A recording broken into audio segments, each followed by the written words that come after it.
bonding and rapport is not really about, can I get you to like me?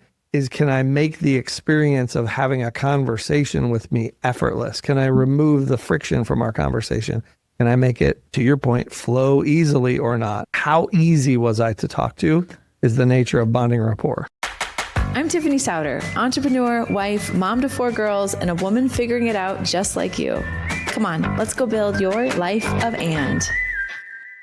If you're responsible for generating revenue, closing sales, or like really creating any kind of forward motion through approvals or decisions with customers, this is a must listen episode. Have you ever been in a sales process or a big project that had approval points and the conversations felt like really good, genuinely good?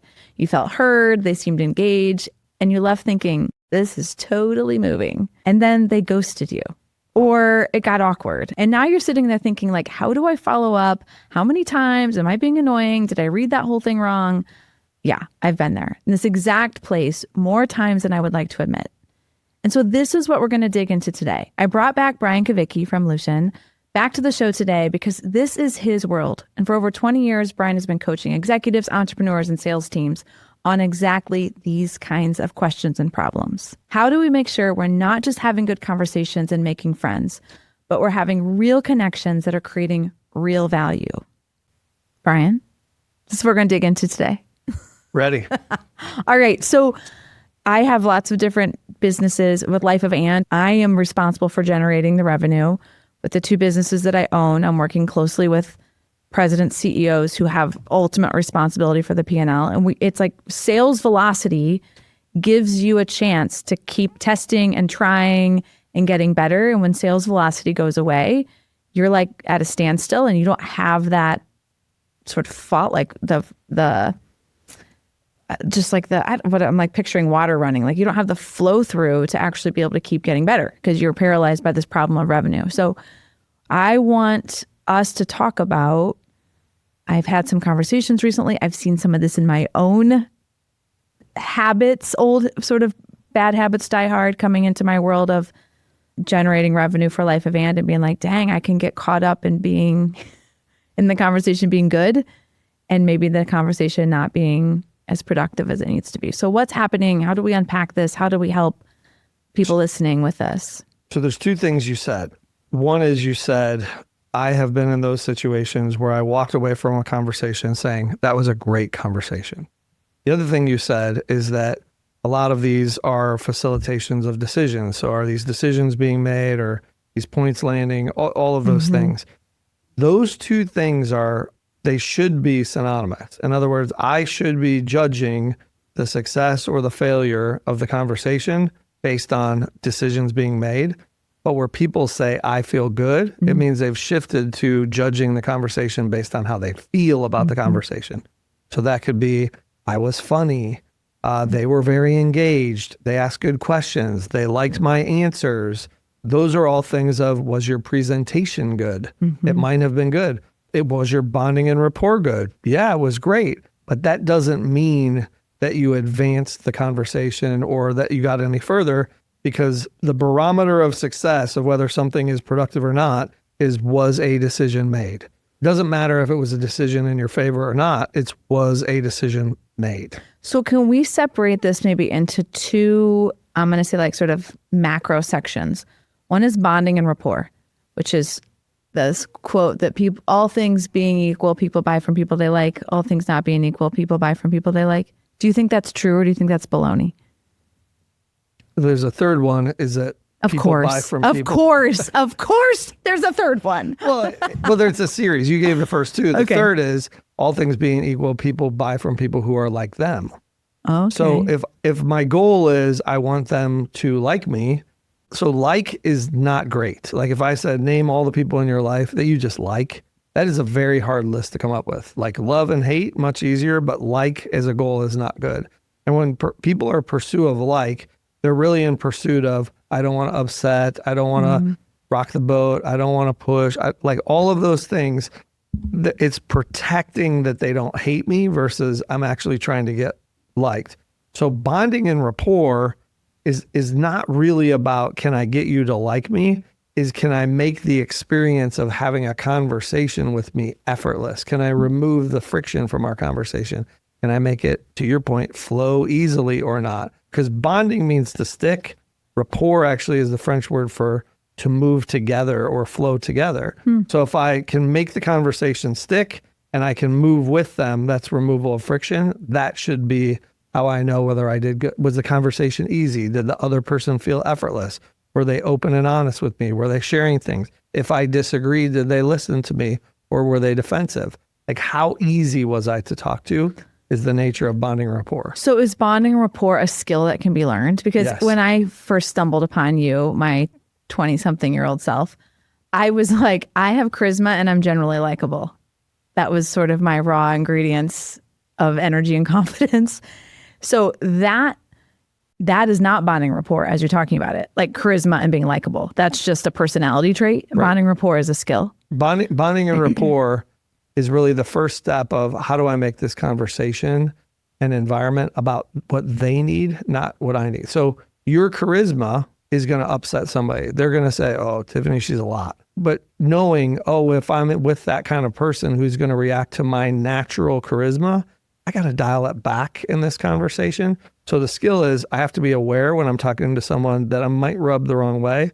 And I have to know what to do in order to make myself more like them so that I'm easier to converse with and not that different opposite personality. So an introverted, quiet person might have a hard time with you. Mm-hmm. Well, how do you become some version of what that introverted, quiet person needs to have? So it's diagnosis and dial back. So that we were using me as an example there, but if you were going to talk about like, is there like a toolkit or some things that we can share with listeners around if you want to get better at the skill of bonding and rapport? These are things to do or know or how to like enter so that you are making it about them and their problem and not your own preferences. I think back to the first time I tried to sell to Karen, who now has worked for me for 100 years, but she's a high SC and I am a high ID. And she generally is annoyed by people like me. But she likes you. Now we do. Yeah. But she's cautious because I'm all, blah, blah, blah. And she's like, I don't know. So it just makes me laugh. So what to do about it? The first and the easiest and the least expensive way is to take a DISC assessment, and don't read the assessment of what did I learn about myself. It's read the assessment to understand what I learn about people who are not like me. Mm-hmm. Because if I know the other personalities, if I know how other personalities are going to respond to me, if I know how to identify people who are different from me, because you use she's an SC, those are DISC terms, that would be the first step is learn DISC, learn how to identify people, and learn what they need from a communication style to do that. The second thing that somebody can do without taking an assessment is start paying attention to words that people use. So as human beings, we take in information either visually, auditorily, like we hear things, or kinesthetically, I feel. And so if I listen to words that people use, like, hey, can you paint me a picture? Or can you show me? That's a visual person. If it's, hey, can you tell me? Or can you tell me a story? Or can you rehash? That's an auditory. Or I don't feel good about this. Can you say it in a different way that might make me feel better when they're referencing their feelings? That's a kinesthetic. Most of the population is kinesthetic. So if I'm talking to someone and all of a sudden they start correcting or asking for me to do something in a way where they're saying, I'm not sure what you're saying. Can you show me that? I'll go, visual person, I need to draw it for them. I need to be visual. I need to use visual terms. And you can just, even if you don't master that, just paying attention to, am I noticing words like that to go, we're not communicating well right now. I need to do it a little bit differently to help them. Those would be the first two. How do you convey information to a kinesthetic learner when you're selling something like sales training or marketing or like Life of Ann's content? Because that is like, how do I get them to physically experience it? I think about kinesthetic learning as like you're building a birdhouse, like you're pounding, because it's tactical. Yeah. So exercises, role plays. Like if a kinesthetic learner says, I want to take in information kinesthetically, it means they're not listening to you when you're standing in front of the room. It means if you're showing slides, they're not seeing the slides. They're sort of like, oh, where am I? What am I doing? But if I say, I'm going to put you through this exercise and I'm going to make you experience this and we're going to simulate this, they're like, oh, now I get it, because that is what they needed. Mm-hmm. Fascinating. So where are places people overcorrect or maybe exaggerate bonding and rapport in a way where it like sort of gets off track? And is there maybe a tendency for women in particular to over-index in a certain way as it relates to bonding and rapport? So the first question of what is a way that people overdo it is people think bonding and rapport is, it's my job to bond with you. And it should be, how do I make myself easy to bond with? So they're approaching it. So they're saying things like, what are your interests? What are you up to? What are you doing? Tell me about you. And they're feigning interest in someone or something that they have no interest in at all, just to demonstrate, oh, I am into you, or I respect you, or whatever those things are. Where it should be, how do I show up in a way that's authentic to myself, and then pay attention to how they're responding so that I can go, oh, that was a little much. They didn't like that I did that. How do I adapt and adjust? I think your question about what do women do differently to over-index is, I think a lot of times women walk into the room thinking, I have to prove myself.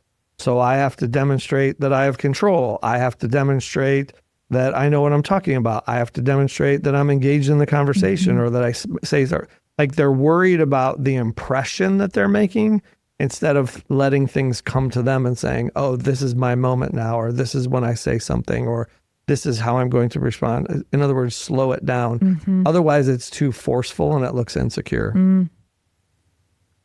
That is interesting. Sort of counterbalance, where the idea of trying to emote confidence actually does the exact opposite, and sitting back and letting it play out. And you've always taught me, you demonstrate more about what you know by the questions you ask than the statements you make. And that like plays into that whole bonding and rapport piece too. And I think also there's like a caricature of bonding and rapport that I think feels gross, where it's like, oh, I see you have a Purdue flag and you're like, it just feels performative, kind of. Yeah, because you're looking for ways to connect and say, look, we both went to Purdue. Or we both like the same thing. And it's not, that connection isn't really real. People are like, yay. Yeah, it's weird. It doesn't go great. Yeah, because if you get it wrong, they're going to bust you for it. Like, if you're like, oh, I saw you have a Purdue flag. Yeah, I went to IU, but my kid goes there now. I actually hate Purdue. You're like, well, that didn't work. Yeah. And then you're stuck again. So that it's wasted effort. It should be this, how do I pay attention to you as a person to know, how do I work with you? How do I talk with you? How do I converse? So what are some good, I don't know, do you have like starter questions in your pocket? I've got a few of things that are coming to mind. I've been to some events recently where there's a bunch of people, and there's some questions I used. I'll share in a minute, see if they were good ones or bad ones. But are there questions you have in your pocket? Because I do think the whole visual cues of like, hey, look, I see you have a football. It's like, ugh. I would make them contextual to what the situation is. So if I'm at a party, I'm going to ask somebody how they know the people hosting the party. If I'm at a networking event, I'm going to ask them why they wanted to come to the networking event. It's, why are you here? What are you doing? I'm asking about your actions, what you want out of things. Because if I have a mechanism of how do I give in this moment versus take, I'm going to shift the rapport to I'm more of a trusting person. Or one of the powerful ones is, I haven't met you before. Why have we never met? And that's oh, I don't know.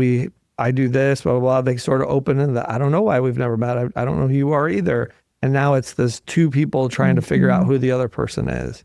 If I'm trying to decode personalities, it would be, how long have you been doing what you're doing and why do you love it? Those answers tend to tell you what their personality is. Long-term is typically introverted people.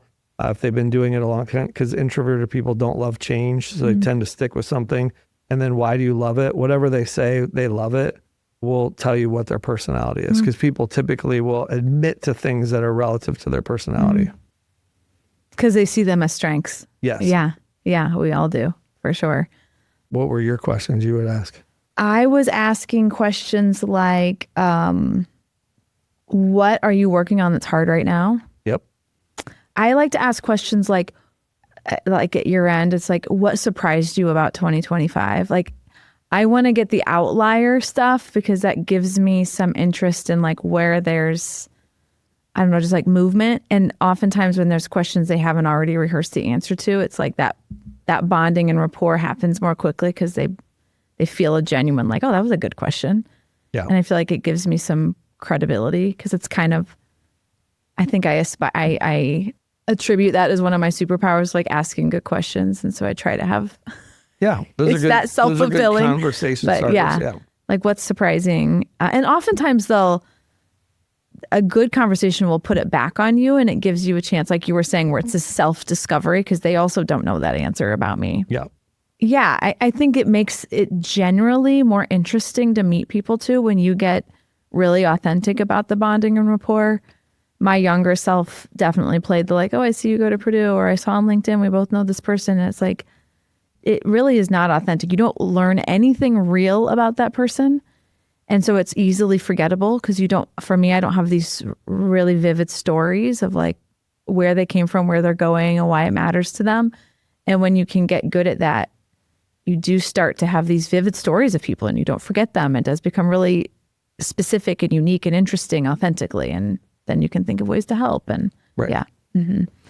Let me stick one more thing on this bonding and rapport, because I think when you're in a place where sales are down or you're just getting started or you're still sorting through your own confidence and competence, you are bringing unknowingly your insecurities into those bonding and rapport moments. And you're making it all about yourself in your head. Like, is this going to turn into a deal because I have a quota I have to hit and there's only so much time I have in a day. And like, it can accidentally get about you and about, is this going to go anywhere? Because if not, I need to move on. So how do you work through that reality sometimes? Because sometimes you are in a scarce place in your head. Sometimes you are at a spot where it's like, I'm behind in my sales quota and that's making me feel a certain kind of pressure in a certain kind of way. How do you get clients sort of through that moment? So I'm going to use a very strong word here, is that people who find themselves in that spot don't realize how repulsive they are. And repulsive doesn't mean as a person, it's just that you're repelling so much. Because if I pose the question, would you want to buy, partner, work with somebody who was desperately concerned about what you thought of them, really needed your business bad, and would do anything to get it?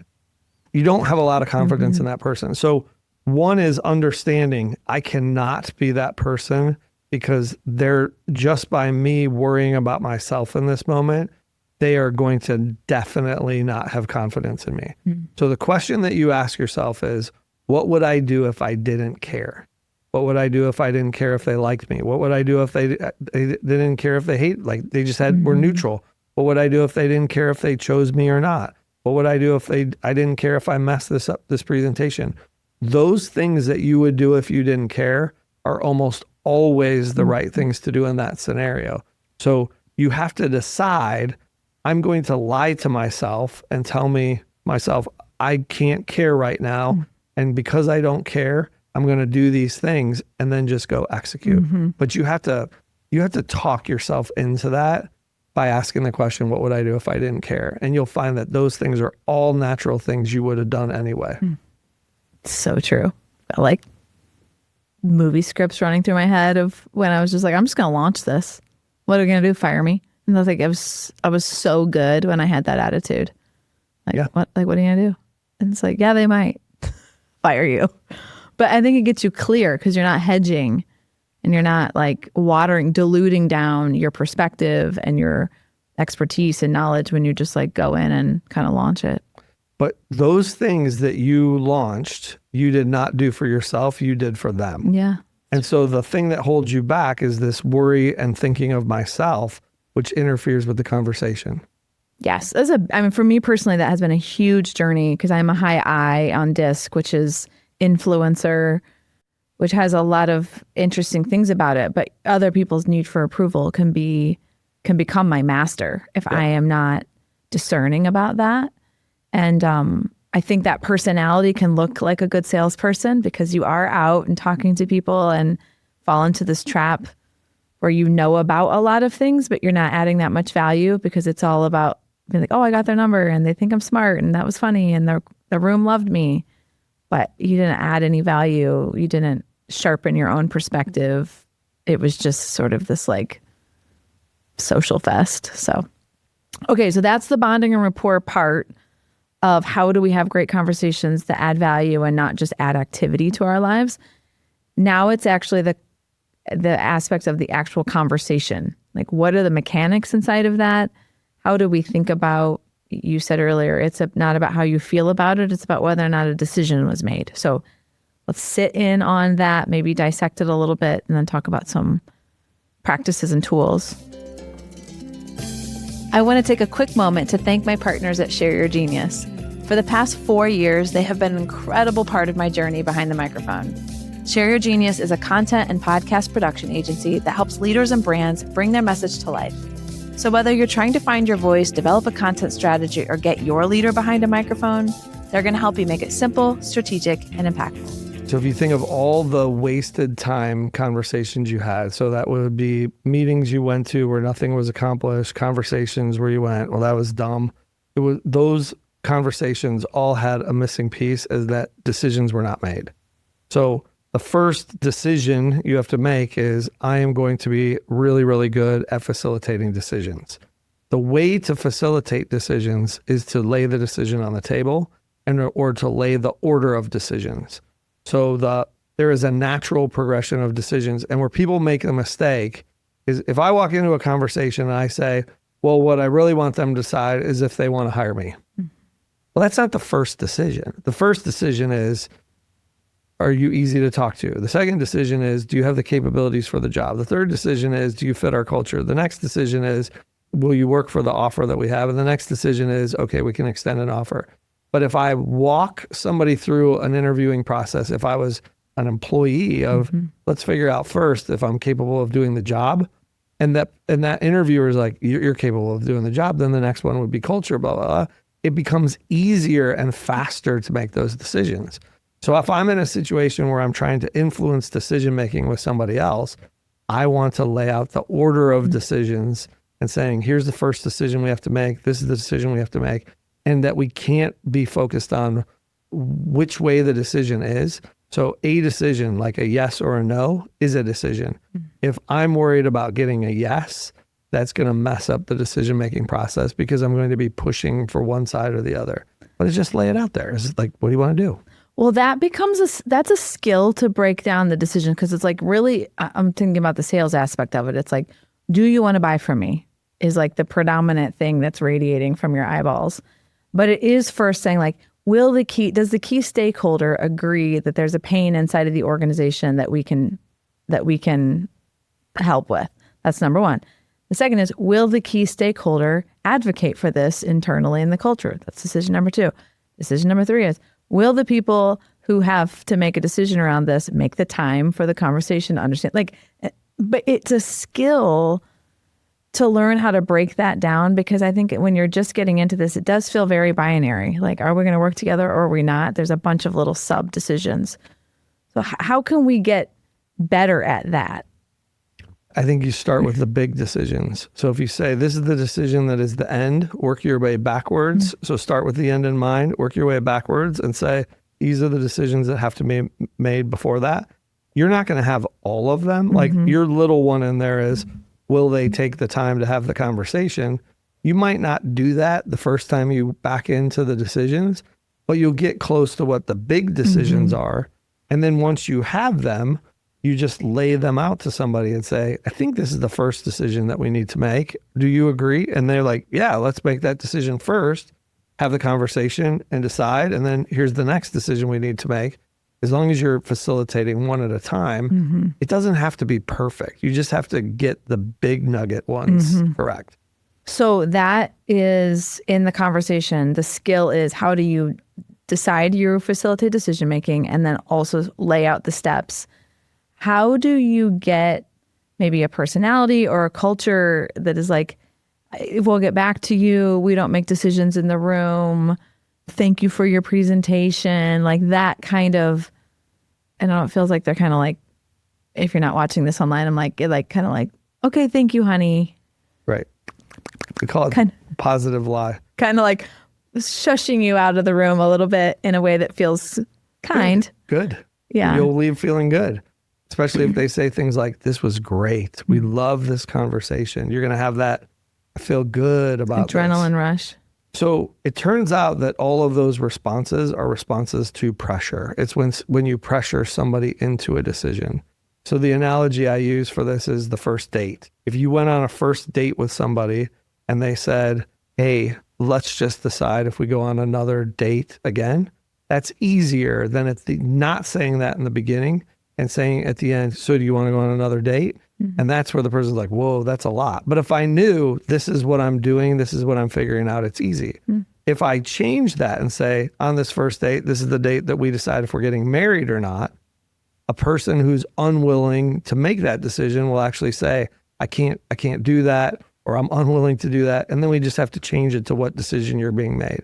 So if I'm trying to avoid that late resistance of, I want to think about it, I want to do those things, the first step is to make sure that they know what they're deciding at the beginning of the conversation and that they've agreed that that decision will be made in the conversation. They won't do those things. And you do that by really making no safe. Telling someone it's more important that a decision is made than you make it to say yes. It's okay to say no. Like, safety is what lowers the risk of those things. How do you know when to pregame that with a prospect or a client to say, hey, I just want you to know going into this next conversation, this is the decision I think we need to make coming out of it? Is it just happen in the first 2 minutes of the meeting and vocabulary that we're used to upfront contract, and maybe we tell a little bit about what that is? Or is it done in like a pregame call where it's like, hey, this is a couple days before? How do you know? It's either or both. Okay. It doesn't matter. It has to be done in the conversation, even if you can't infer that they remembered a conversation last week. It needs to be done in the beginning of the conversation. You can preempt it and say, am I thinking that this is the right thing that we do in the meeting? Is this what we should be working on and figuring out? If they agree to that, then it's a lot easier to have them do it in the meeting. The key is can I do that up front? Can I let them know? Is everybody clear? Have they agreed to that? If they've agreed, they're not going to push it back. And there are cases where somebody says, I thought I could decide this, but now I realize I can't. I have to do this. I have to do this. Just set a time and a date to talk about that, of when that's going to be made or what they're going to do, or when our next, set a next step for that, so that they're not just in la la land figuring it out. It's like, well, when will you have that conversation? When will you talk to that person? Let's talk after that, and let's put time on the calendar to discuss that. Does it make sense for us to talk about an upfront contract in this conversation? Because I think that's a really helpful tool. So Let's do upfront contract. The upfront contract is a Sandler concept, and Sandler is a sales training methodology that is basically what we've outlined. And the definition of an upfront contract is agreement about the time a conversation is going to take place, agreement about the agenda of the conversation, and agreement around the outcome of the conversation, which is the decision. It is easiest to do and execute by thinking what decision should be made and then backing into the agenda and the time. So it's easier for me to say, hey, Tiffany, what decision are we making today? Blah, blah, blah, blah, blah. So here's what we should talk about, and it's going to probably take this much of our conversation. Are you okay with that? Then to go, hey, do you have an hour for this conversation? What are we going to talk about? Blah, blah, blah. And here's the decision we're going to be made. Like, people need to know, here's what I'm deciding. Where's it going? They need to know the end.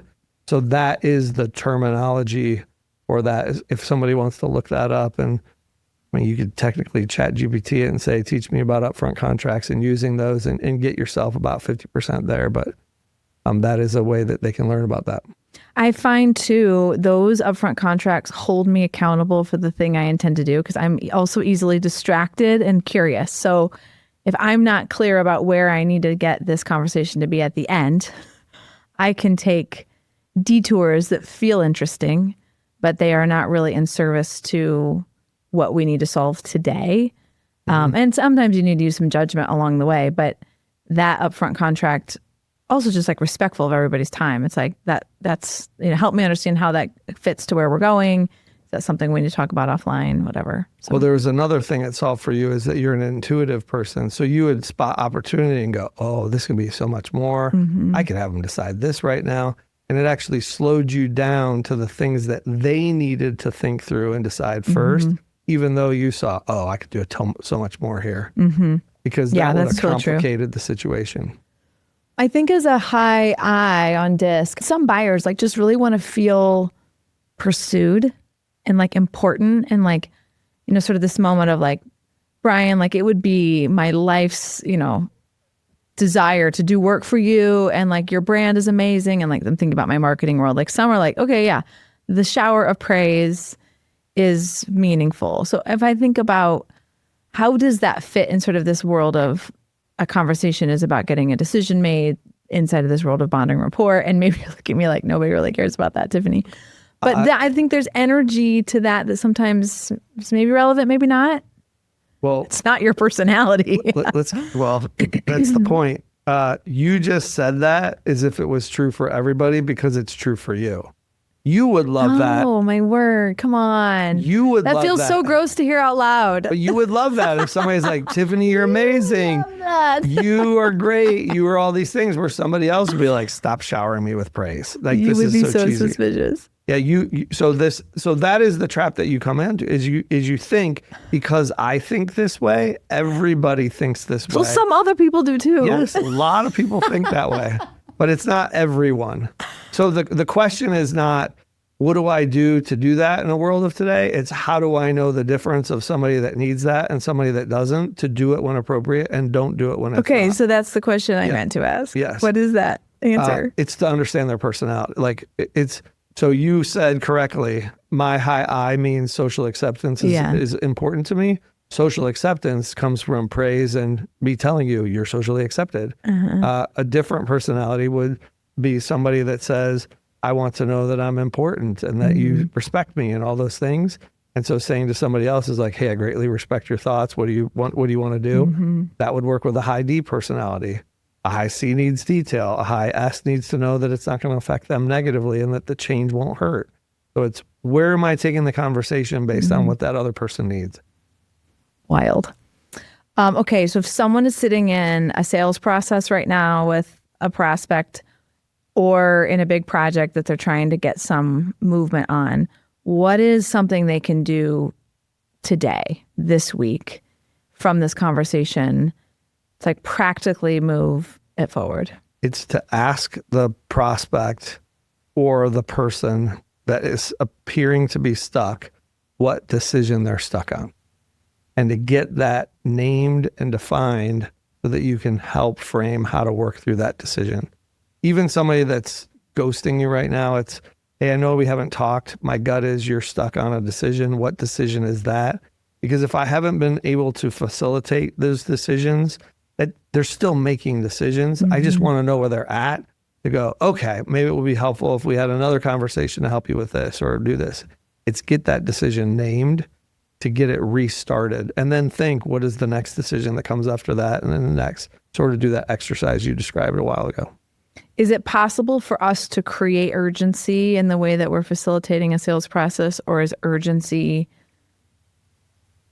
predetermined, I'm using air quotes, based on the buyer's environment? It's based on the buyer's perception of how big of a problem that is. So if I said, do you want to take a $75,000 ambulance ride today? You're like, no, pass. But if you got hit by a car and you're laying in the street and your arm fell off, you wouldn't ask how much it cost. So urgency is based on, what is the impact of that problem on me? And is that important enough to act? So you cannot manufacture it. You can, but you're effectively manipulating someone into that. And that's going to drive you away from them as well. You're like, what if you lost your business tomorrow? That would be like dramatic. And shut up. Bad. So, all right. So we need to go find a decision that we can facilitate, or if we have something stuck, ask them, what decision are we stuck on? Yeah. And stop making it about our own acceptance or rejection. And that will help with bonding and rapport, because now you're making it about where they're stuck, not how do I advance this? Yeah. Love it. Love it. Ladies, here's what I want us to take away from today. Being good with people, having charisma, being able to sort of be likable, like that's That's great, but it's not enough on its own. The women I know who have the most control over their outcomes and their careers and their businesses and their earning, they have learned to pair their relational instincts with real process, not a script, not manipulation, as we were just talking about with Brian, but a process. And if that word makes you like a little uncomfy, I get it. I'm not naturally a process person either. But what I know is that following this process makes things genuine and real. And when that's true of us, it's lasting. So here's what I'm going to challenge us all to do. Go find something on your calendar where you know getting them to make a decision is going to create some velocity and make some impact. All right, if you got something from this episode, I would love it if you would share it with a friend. It is the fastest way that we grow the show. And if what you've learned from Brian today was helpful, I would encourage you, click on the link in show notes, reach out to him and schedule 1 hour. He's helped me solve so many business problems, and I know he can help you with yours too. Thanks for joining us today.